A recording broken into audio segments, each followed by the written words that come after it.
Coronavirus, la couronne qui étouffe la Terre. Bonjour à tous. Comme vous l'avez constaté autour de vous, beaucoup de gens parlent du coronavirus. Je prends moi-même le temps de ce confinement pour vous exposer à mon tour la façon dont je vois cette épidémie, ou plutôt cette pandémie, au regard de la Bible. Et je profite par la même occasion de rendre hommage à tous les professionnels de la santé publique, mais pas que, aussi aux agents de supermarchés et autres, pour ce formidable courage et dévouement dont ils font preuve. Mais comme nous le savons tous, un merci ne suffit pas. Non, ce dont ils ont besoin réellement, c'est d'un équipement efficace. Comme l'a dit le président, nous sommes en guerre. Seulement, il a oublié de passer ses troupes en revue, comme il le ferait sur le champ de Mars lors du défilé du 14 juillet. Car le constat montre que ces soldats n'ont aucune munition et aucun équipement pour faire face à cet ennemi de surcroît invisible, et j'irai jusqu'à dire cet ennemi inconnu. Mais rentrons dans le vif du sujet. Je ne suis pas médecin et par conséquent, je ne vous expliquerai pas ce qu'est le coronavirus d'un point de vue médical. Et de toute façon, je pense que tout le monde sait aujourd'hui quel est ce virus. Mais il me semble important de nous attarder sur son nom. En effet, son nom désigne une couronne, la couronne du mal. Ce virus a la particularité de s'attaquer aux voies respiratoires, et je le qualifierais donc très logiquement du mal qui parcourt la Terre et qui entoure la Terre et qui l'empêche de respirer. Le coronavirus, c'est cette pestilence qui couronne la Terre et qui étouffe la Terre. D'ailleurs, vous avez pu constater peut-être par vous-même dans les médias que beaucoup s'inquiètent par rapport aux couples et aux familles qui se retrouvent confinés ensemble. Certains disent qu'ils sont comme en prison, comme s'ils allaient devenir fous. Car oui, au-delà de la maladie se greffe une psychose tout aussi importante sur les gens mis en quarantaine. D'ailleurs, on pourrait dire, si l'on voulait faire un peu d'humour, que l'année 2020 signifie 20 fois 20 égale 40. On dirait donc l'année de la quarantaine. Tous ces mots, confinement, isolement, étouffement, essoufflement, quarantaine, peuvent avoir une connotation négative, mais seulement si on les voit avec les yeux du monde. En effet, ce monde marche dans les ténèbres, des ténèbres spirituelles. Ce monde n'a de cesse que de rechercher à aller de plus en plus loin, peu importe le prix des sacrifices, parfois humains, au nom de la science, au nom de la nation, dans des expériences et des expérimentations toujours plus démoniaques et machiavéliques. Ce monde n'a de cesse que de chercher à aller de plus en plus vite, de plus en plus haut. Il n'hésite pas pour cela à écraser le faible, car seul le puissant doit subsister selon lui. Il n'hésite pas à étouffer celui qui n'a rien, et même 3 fois rien. Ce faible, ce tout petit, que l'on finit finalement par museler, par contrôler, au nom de la liberté. Il y a véritablement plus d'interdits dans les lois que de sens interdits dans les rues.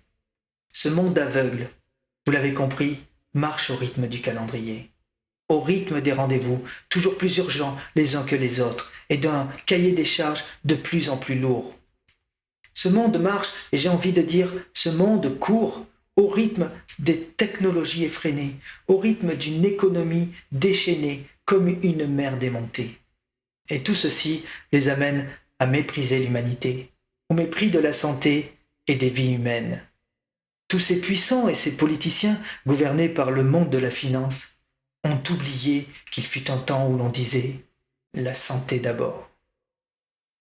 Ils ont tout misé sur la recherche financière. Et c'est d'ailleurs cette même recherche qui bénéficie d'un budget plus important que celui de la santé. Mais regardons à titre de comparaison différents budgets de la France pour l'année 2020. Pour la santé, 1 milliard. Pour la sécurité, 20 milliards. Pour la culture, 2 milliards. Pour la défense, 46 milliards. Pour l'économie, 2 milliards. Pour les engagements financiers de l'État, 38 milliards. Nous voyons clairement que la France dépense le double pour l'économie que pour la santé. Mais cette science économique est inexacte, instable et peut s'effondrer à tout moment. Cette recherche de la finance est semblable à cette parabole que Jésus nous a donnée dans Matthieu, chapitre 7, versets 26 et 27. Nous lisons « Mais quiconque entend ces paroles que je dis et ne les met pas en pratique sera semblable à un homme insensé qui a bâti sa maison sur du sable. La pluie est tombée, les torrents sont venus, les vents ont soufflé et ont battu cette maison. Elle est tombée et sa ruine a été grande. Le coronavirus, c'est justement ce grain de sable qui vient et qui enraye la machine, jusqu'à la faire arrêter totalement. Maintenant, je vous pose la question, est-ce que ce monde, ces gouvernements, entendent les paroles de notre Seigneur et les mettent en pratique? Est-ce que ce monde accepte Dieu dans leur politique et dans leur vie?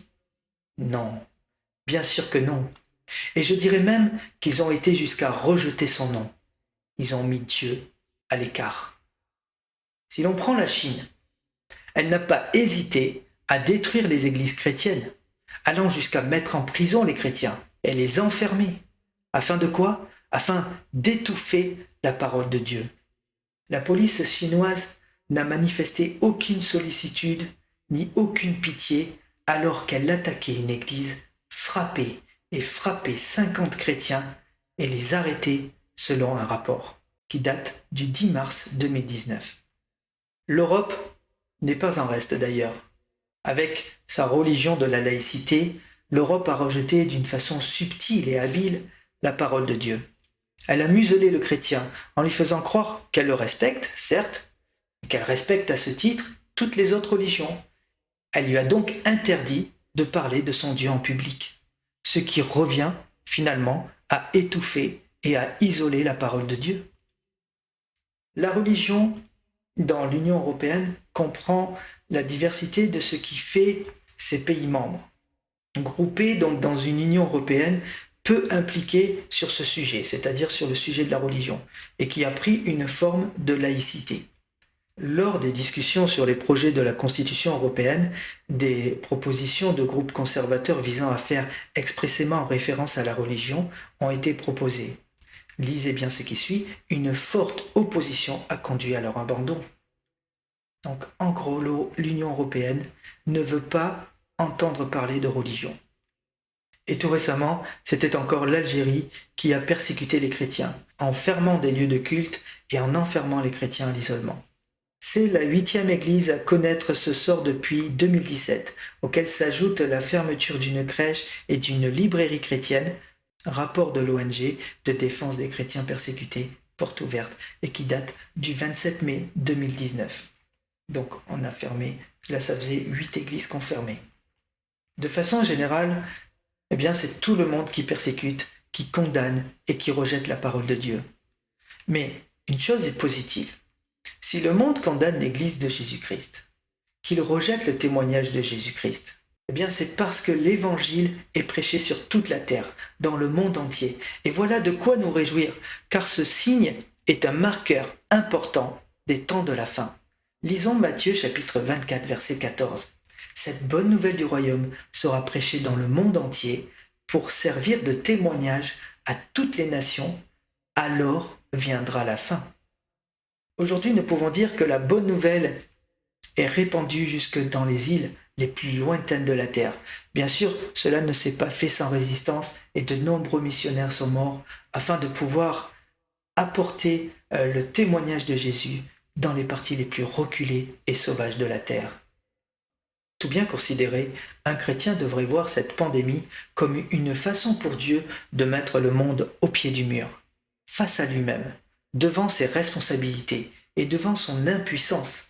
Dieu est bon et il permet au monde de prendre un temps pour méditer. Comme l'a dit le président, nous sommes en guerre. Et bien que l'homme se croie tout-puissant, l'ennemi qu'il a à combattre est infiniment petit.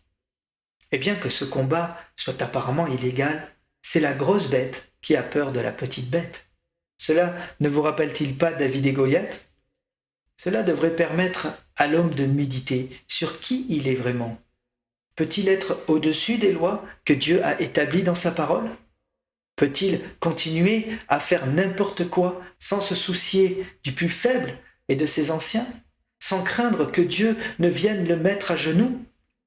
Je crois sincèrement que Dieu, dans son infinie bonté, permet aux gens de respirer avant qu'il ne juge délibérément la terre. Ce virus qui justement s'attaque aux poumons va devenir pour le monde un moment de respiration. Cela peut paraître contradictoire, mais nous avons souvent vu notre Dieu agir de la sorte. Au moment où nous l'avons vu, tout le monde court, Dieu donne au monde une mise à pied, en lui permettant de souffler un peu. Dans la Bible, cela s'appelle le Shabbat ou le repos.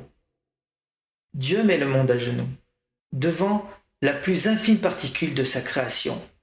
Mais je vous le dis sincèrement, ce moment de respiration, c'est aussi le calme avant la tempête. C'est le moment de reprendre son souffle, car ce qui peut faire peur au monde en ce moment n'est rien à côté de ceux qui ont bâti leur maison sur le sable.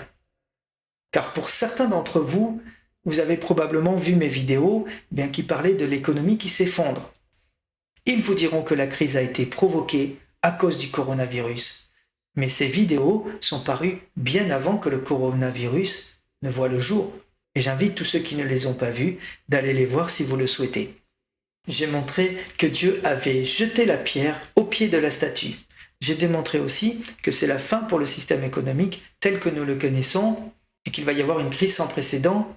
Il y a aussi de fortes chances que cela débouche déjà sur des instabilités, des insécurités dans le monde, mais aussi sur une guerre mondiale et en plus, comme vous le savez, sur la marque de la bête. Dans la parole de Dieu, il est question d'un sabbat tous les 7 ans, ce moment où on fait reposer la terre, ce moment où la terre respire. Nous savons qu'une crise économique est cyclique et apparaît en moyenne tous les 7 ans. Ne pensez-vous pas que Dieu demande à l'homme d'appliquer sa volonté, de respecter ses sabbats? Cela fait maintenant plus de 15 ans.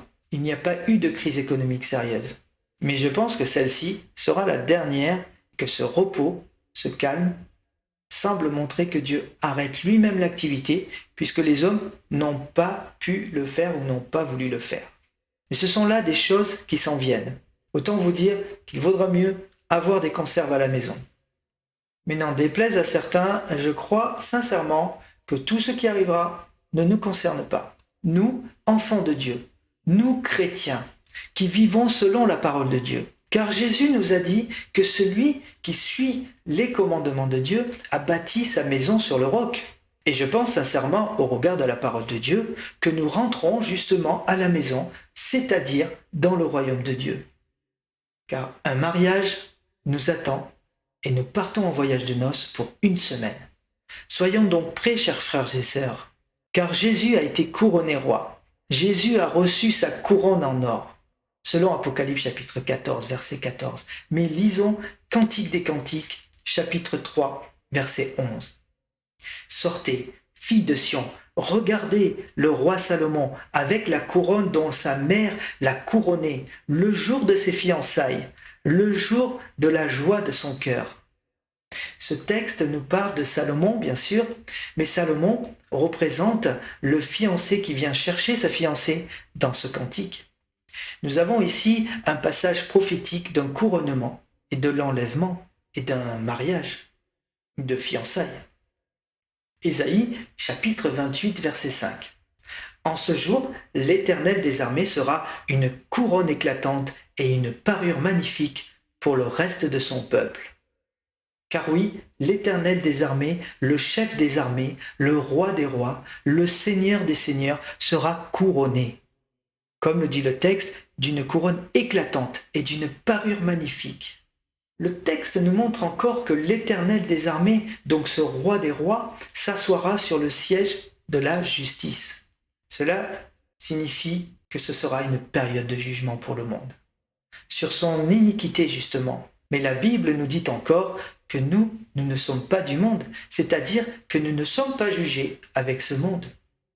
Prenons Jean chapitre 3, versets 16 à 18. Car Dieu a tant aimé le monde qu'il a donné son Fils unique, afin que quiconque croit en lui ne périsse point, mais qu'il ait la vie éternelle. Dieu, en effet, n'a pas envoyé son Fils dans le monde pour qu'il juge le monde, mais pour que le monde soit sauvé par lui. Celui qui croit en lui n'est point jugé, mais celui qui ne croit pas est déjà jugé, parce qu'il n'a pas cru au nom du Fils unique de Dieu. Bien que tout le monde connaisse ce texte, il est important de noter que celui qui croit en Dieu et en Jésus-Christ ne sera pas jugé, alors que celui qui ne croit pas au Sauveur et Maître Yahushua, devra subir le jugement de ses œuvres, car le sang de Jésus ne le couvre pas. Et cela fait partie de la justice intégrante de Dieu qui a toujours couvert les péchés par le sang, et qui préfigurait donc le sang de l'agneau qui a été immolé. Mais nous, disciples de Christ, nous recevrons aussi une couronne, la couronne de justice, la couronne de vie éternelle. Lisons 2 Timothée, chapitre 4, versets 7 à 8. J'ai combattu le bon combat, j'ai achevé la course, j'ai gardé la foi. Désormais, la couronne de justice m'est réservée. Le Seigneur, le juste juge, me la donnera dans ce jour-là. Et non seulement à moi, mais encore à tous ceux qui auront aimé son avènement. Nous voyons ici, une fois encore, que nous recevrons une couronne, la couronne de justice. C'est pourquoi nous ne serons pas jugés, car en effet, personne ne peut tenir par ses œuvres devant Dieu, personne, et être justifié sans que le sang précieux de Jésus ne le couvre. C'est ainsi la justice de Dieu. C'est ça la justice de Dieu. Mais comme nous l'avons vu précédemment, Jésus a reçu une couronne magnifique, une couronne en or. Alors une question se pose. Que fera-t-il de cette couronne qu'il a reçue à Golgotha? Vous savez, cette couronne d'épines, cette couronne que les Romains lui ont mis sur la tête pour humilier notre Sauveur et notre Roi des rois. Cette couronne qui fait mal, cette couronne qui vous rentre dans la peau, qui vous pique, qui vous défigure. Alors sérieusement, que pensez-vous que Jésus va faire de cette couronne lorsqu'il aura reçu sa couronne de gloire, cette couronne merveilleuse, faite d'or et probablement de pierres précieuses? Même si cela reste symbolique, pour ma part, je pense qu'il va la rendre à celui-là même qui lui a donné en la jetant sur la terre. Une couronne d'épines, c'est tout d'abord une couronne, certes, mais elle est faite d'épines. Mais dites-moi, à quoi vous font penser les épines, justement? Quand vous regardez un virus, ne voyez-vous pas des épines qui l'entourent? Alors oui, Jésus a été couronné, mais nous voyons aussi que maintenant, c'est la terre tout entière qui est couronnée de cette couronne d'épines. Et je crois sincèrement que tout comme Jésus a été humilié quand on lui a mis cette couronne sur la tête, je pense que maintenant le Seigneur est juge et qu'il peut à son tour humilier le monde en lui faisant porter cette couronne d'épines. Et ainsi lui montrer à quel point il n'est rien devant l'infiniment petit. Et cela, il le fait pour le bien de l'humanité, afin d'en sauver quelques-uns. Pensez aussi que Jésus est probablement mort asphyxié. Ce coronavirus, cette couronne du mal, cette couronne d'épines, est un virus qui asphyxie justement. Voici ce que je voulais vous faire part dans ce raisonnement, sur cette pestilence qui s'abat sur la terre. Jésus veut encore sauver du monde par la conscience, en prenant du temps dans la méditation. Je ne dirais pas que Dieu a créé ce virus et qu'il veut le mal de l'humanité, bien au contraire, car c'est l'homme qui a fabriqué ce virus. Et nous le savons, car la constitution même du virus n'est pas naturelle. Faite de plusieurs souches, de plusieurs sous-familles de virus, une greffe en quelque sorte.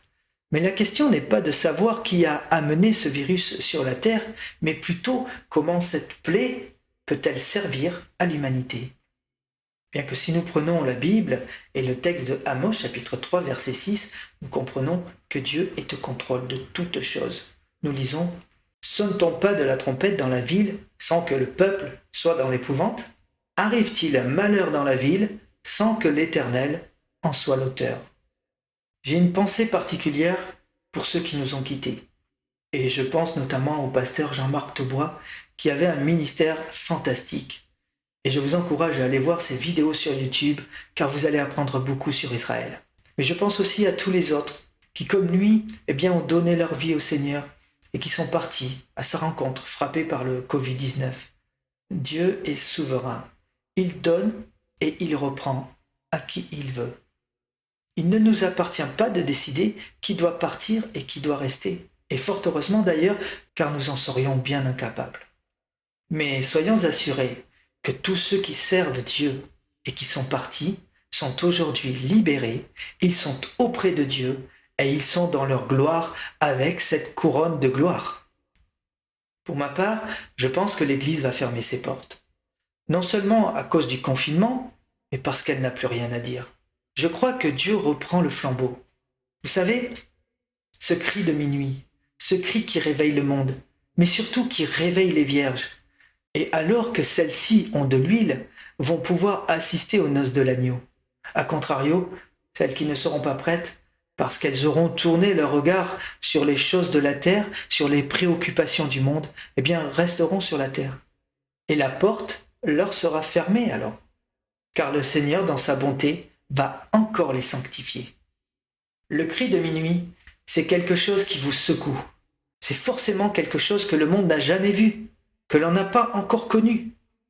Comme par exemple une pandémie, une crise économique mondiale sans précédent qui s'ensuit, accompagnée de catastrophes climatiques apocalyptiques. En réalité, le monde n'a pas cru quand la lumière était dans le monde, c'est-à-dire Jésus-Christ. Mais nous qui sommes les disciples de Christ, nous réfléchissons la lumière de notre Seigneur. Mais le monde n'a pas plus cru en nous qui témoignons de Jésus. Alors je crois sincèrement, comme le dit notre Seigneur, il va secouer la terre comme un prunier afin que le pécheur soit se réveille, soit se repente, soit persiste dans la voie du mal. C'est alors que quand il n'y aura plus de lumière, quand la lumière lui sera enlevée, c'est-à-dire l'Église, c'est alors que le monde comprendra. Le monde comprendra dans les ténèbres, puisqu'il n'a pas vu dans la lumière. Tout comme Pharaon était endurci, ce monde prendra 7 ans d'endurcissement pour s'assouplir. Et alors, ils sauront qu'il est l'Éternel, le Dieu Tout-Puissant, et qu'il revient. Maintenant, j'aimerais attirer votre attention sur le confinement au regard de la Bible, bien évidemment. Connaissez-vous des confinements dans la Bible ? Le premier fut celui de Noé. Quand Dieu dit à Noé de rentrer dans l'arche avec toute sa famille, 1 semaine avant qu'il ne fasse tomber la pluie. Prenons Genèse chapitre 7 versets 1 et 9. L'Éternel dit à Noé, « Entre dans l'arche avec toute ta famille, car je t'ai vu comme juste devant moi dans cette génération. » Au verset 9, un mâle et une femelle entrèrent dans l'arche avec Noé, 2 par 2, comme Dieu l'avait ordonné à Noé. L'eau du déluge frappa la terre 7 jours après. Et nous voyons dans ce texte qu'ils sont rentrés 1 semaine avant en confinement. 1 semaine avant que ne s'abatte le jugement. Est-ce que vous commencez à comprendre ? La tribulation durera 7 ans, soit 1 semaine prophétique. N'est-ce pas là un confinement qui nous sert de signe, où les gens se retrouvent en famille ?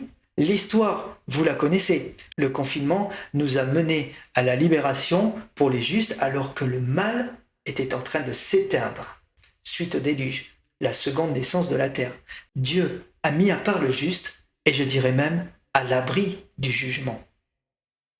J'aimerais aussi vous parler d'un autre confinement qui pour moi est caractéristique. Il s'agit bien sûr de la 10e plaie d'Égypte, quand Dieu dit à son peuple « Restez à la maison, ne sortez pas dehors ». Lisons Exode chapitre 12, versets 21 à 23. Moïse appela tous les anciens d'Israël et leur dit « Allez prendre du bétail pour vos familles et immoler la Pâque. Vous prendrez ensuite un bouquet d'hysope, vous le tremperez dans le sang qui sera dans le bassin, et vous toucherez le linteau et les 2 poteaux de la porte avec le sang qui sera dans le bassin. Nul de vous ne sortira de sa maison jusqu'au matin, quand l'Éternel passera pour frapper l'Égypte, et verra le sang sur le linteau et sur les 2 poteaux, l'Éternel passera par-dessus la porte, et il ne permettra pas aux destructeurs d'entrer dans vos maisons pour frapper. Vous voyez comment Moïse dit au peuple de rester dans leur maison pour recevoir protection ? Et nous voyons aussi à travers cet épisode que le peuple reçut une libération juste après le confinement. Il s'agissait alors de la Pâque, qui se dit Pessar en hébreu. Et pour ceux qui ne le savent pas, Pessar signifie justement passage, le passage. Ce passage, c'est la traversée du destructeur dans cette vallée de Goshen jusqu'en Égypte, mais c'est aussi le passage de l'esclavage à la liberté pour les Hébreux. Et maintenant, j'aimerais rentrer dans quelque chose d'un petit peu plus prophétique. Juste après cette Pâque, l'Éternel instaure la fête des pains sans levain. Mais lisons le texte, Exode chapitre 12, versets 15 à 17. Pendant 7 jours, vous mangerez des pains sans levain. Dès le premier jour, il n'y aura plus de levain dans vos maisons, car toute personne qui mangera du pain levé, du premier jour au 7e jour, sera retranchée d'Israël. Le premier jour, vous aurez une sainte convocation, et le 7e jour, vous aurez une sainte convocation. On ne fera aucun travail ces jours-là. Vous pourrez seulement préparer la nourriture de chaque personne. Vous observerez la fête des pains sans levain, car c'est en ce jour même que j'aurai fait sortir vos armées du pays d'Égypte. Nous voyons qu'il y a une période de 7 jours pendant laquelle nous mangeons du pain sans levain, c'est-à-dire 7 années prophétiques durant laquelle nous ne pratiquons pas le péché. Le texte nous dit qu'il y aura plus de levain dans nos maisons. Il s'agit du nettoyage de printemps en réalité. Comprenez par là, lorsqu'il y aura l'enlèvement, nous aurons un corps glorieux et donc sans péché. Pendant 7 jours, nous vivrons dans la maison du Père. Et alors il est facile de comprendre qu'il n'y aura pas de péché durant cette période. Le texte nous montre aussi qu'il y aura une sainte convocation le premier jour. Nous pouvons y voir ici l'enlèvement de l'Église. Le texte nous montre encore qu'il y aura une sainte convocation le 7e jour ou le dernier jour de la semaine. Comprenez encore qu'il s'agit du retour du Seigneur Jésus accompagné de son Église et des saints qui le suivent pour juger le monde. Et bien sûr, la fin du texte nous dit clairement, là nous parle clairement, que c'est à la Pâque, Pessah, que Dieu fait sortir son armée, c'est-à-dire l'Église, du pays d'Égypte, c'est-à-dire du monde. Je pense que vous avez compris là où je veux en venir. Ce que je veux vous dire, c'est que lorsque je regarde la Bible et que je lis ces histoires, je vois forcément qu'il y a une récompense après chaque confinement, une libération. Et je ne parle pas des arrestations de Paul. Ce qui est intéressant, c'est justement que nous allons bientôt fêter la Pâque, Pessah, et le Seigneur nous a dit, lors de ce fameux repas de Pâques justement, qu'il ne boirait plus de vin avec nous jusqu'à ce qu'il ne revienne. Lisons Marc chapitre 14 verset 25. Je vous le dis en vérité, je ne boirai plus de ce fruit de la vigne jusqu'au jour où je le boirai nouveau dans le royaume de Dieu. Il semblerait que ce repas de Pâques soit une formidable occasion pour Jésus et nous de pouvoir à nouveau boire ce vin nouveau ensemble. Et c'est d'ailleurs ce que nous faisons pour la plupart d'entre nous chaque dimanche. Donc ce que je veux dire, c'est qu'il est possible que Jésus revienne nous chercher à Pessah. Cette année, je le souhaite, mais il ne tardera pas, soyez-en sûrs. Pessah, comme son nom l'indique, pourrait être un formidable passage pour nous de la terre au ciel. S'il y a bien une tradition juive, eh bien c'est justement de placer le cantique des cantiques à une place d'honneur à l'occasion de la Pâque, à l'occasion de Pessah, et de le lire ce jour-là. Donc lisons Cantique des Cantiques, chapitre 2, versets 10 à 13. Mon bien-aimé parle et me dit, « Lève-toi, ma bien-aimée, ma belle, et viens, car voici, l'hiver est passé, la pluie a cessé, elle s'en est allée. Les fleurs paraissent sur la terre, le temps des chansons est venu, et la voix de la tourterelle se fait entendre dans nos campagnes. Le figuier a poussé ses premières figues, et les vignes ont des grappes et exhalent leur odeur. Lève-toi, ma bien-aimée, ma belle, et viens. » Voici un texte très intéressant et très prophétique, qui nous montre que le fiancé vient chercher sa fiancée au printemps. Il se trouve que la Pâque est justement cette fête qui se déroule au printemps. Il s'agit aussi du premier mois de l'année que Dieu a fixé dans la Bible. À l'occasion de Pessah, tout le monde doit veiller jusqu'au matin. Si vous voulez, c'est en quelque sorte le premier de l'an chez les païens. Sauf que Pessah se déroule le 14e jour du mois de Nissan. Mais ce qui est très intéressant, c'est le fait de veiller justement. Souvenez-vous que le Seigneur nous a dit « Restez éveillés, car vous ne savez pas quand le Maître revient. » Mais j'aimerais vous montrer 2 autres textes, et je finirai par là, que je trouve personnellement intéressants. Osée chapitre 6 verset 3. Connaissons, cherchons à connaître l'Éternel. Sa venue est aussi certaine que celle de l'aurore. Il viendra pour nous comme la pluie du printemps qui arrose la terre. Ce texte nous dit que l'Éternel viendra pour nous. Comment? Comme la pluie du printemps. Quand? Eh bien au printemps. Dans ce texte, eh bien, le printemps se dit Malkosh. Et il signifie, comme vous le voyez, printemps ou aussi saison de mars et avril, propice à la récolte. Et n'oubliez pas que notre Sauveur nous a sauvés bien justement à Pessah aussi. Alors, est-il possible de rencontrer notre Seigneur, l'époux, au printemps, comme nous le dit le livre des Cantiques, et de voir enfin son visage? Lisons la Bible répondre avec Proverbe chapitre 16, verset 15. La sérénité du visage du roi donne la vie, et sa faveur est comme la pluie du printemps. Donc, on pourrait voir le visage du roi au printemps. À bientôt.